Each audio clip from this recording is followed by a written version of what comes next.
Welcome to bookkeeping and accountancy classes.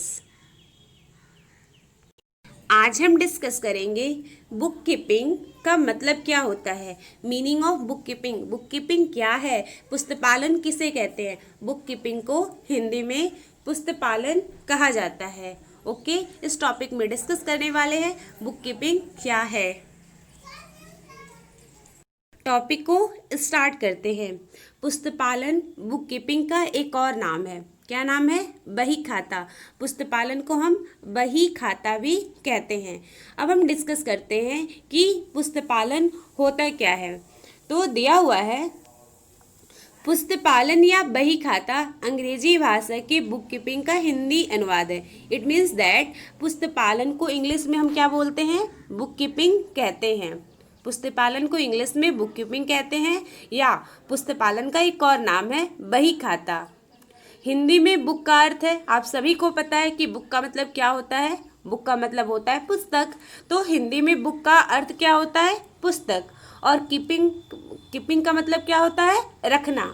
और keeping का अर्थ होता है रखना। इस प्रकार बुक कीपिंग का मतलब क्या हुआ? पुस्तकों को रखना। इस प्रकार बुक कीपिंग, जैसे बुक का मतलब होता है पुस्तक, कीपिंग का मतलब होता है रखना। तो बुक कीपिंग का मतलब क्या हुआ?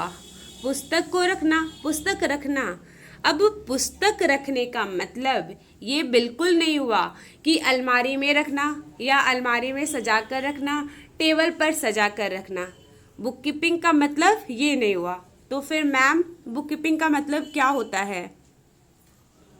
पुस्तपालन का मतलब होता है, पुस्तपालन का मतलब होता है कि जो भी व्यवहार हो रहा है, जितने भी लेन देन होते हैं, ट्रांजैक्शन होते हैं, उसको निश्चित नियम के अनुसार निर्धारित पुस्तकों में लिखना। अब देखिए यहाँ दिया हुआ है व्यापारिक व्यवहार। व्यापारिक व्यवहार का मतलब हुआ लेन देन, ट्रांजैक्शन। जितने भी लेन देन होते हैं, जैसे प्रीति ने माल खरीदा, ठीक है, प्रीति ने एक पर्स खरीदा।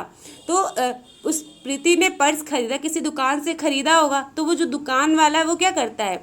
वो अपने पुस्तक में एक निश्चित नियम के अनुसार लिखता है। तो पुस्तपालन का मतलब हुआ व्यापारिक व्यवहारों, मतलब ट्रांजैक्शन को हिसाब किताब की निर्धारित पुस्तक, मतलब जो एक पुस्तक निर्धारित की जाती है हिसाब किताब की पुस्तक में कुछ निश्चित सिद्धांत, कुछ निश्चित नियम के अनुसार लेखा करना होता है।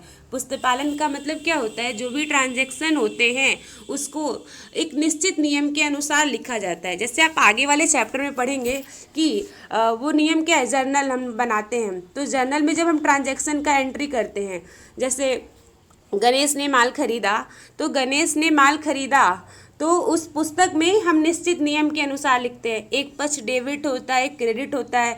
हम कॉलम बनाते हैं, जर्नल का कॉलम बनाते हैं, अमाउंट का 2 कॉलम, एक एलएफ का कॉलम, एक डेट का कॉलम, और फिर उसमें एंट्री कर देते हैं कि क्या मोहन ने माल खरीदा, तो purchase account debit to Mohan.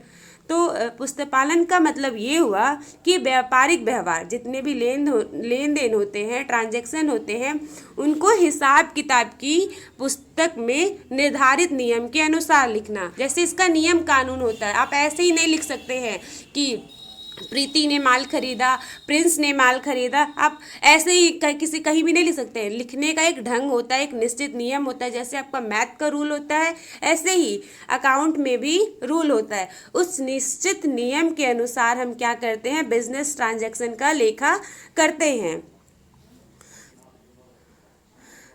तो पुस्तपालन का मतलब हुआ व्यापारिक व्यवहारों को शॉर्ट में बता रहे हैं, व्यापारिक व्यवहारों को हिसाब किताब की निर्धारित पुस्तकों में कुछ निश्चित सिद्धांत का मतलब हुआ नियम कानून के आधार पर विधिवत लेखा करने से होता है।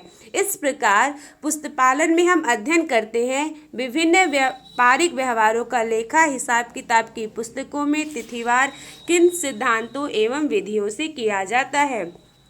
तो पुस्तपालन में क्या होता है, जितने भी ट्रांजैक्शन होते हैं, लेन देन होते हैं, मोहन ने माल खरीदा, प्रीति ने माल खरीदा, प्रिंस ने माल खरीदा, प्रिंस ने माल बेचा, इन सारे व्यवहार को, सारे लेन देन को एक निश्चित नियम के अनुसार, एक निश्चित, जैसे माल खरीदा तो किसी दिन तो खरीदा होगा, तो डेट के हिसाब से निश्चित नियम के अनुसार हम उसका लेखा करते हैं। अब आगे वाले लेक्चर में हम पढ़ेंगे पुस्तपालन की परिभाषाएं।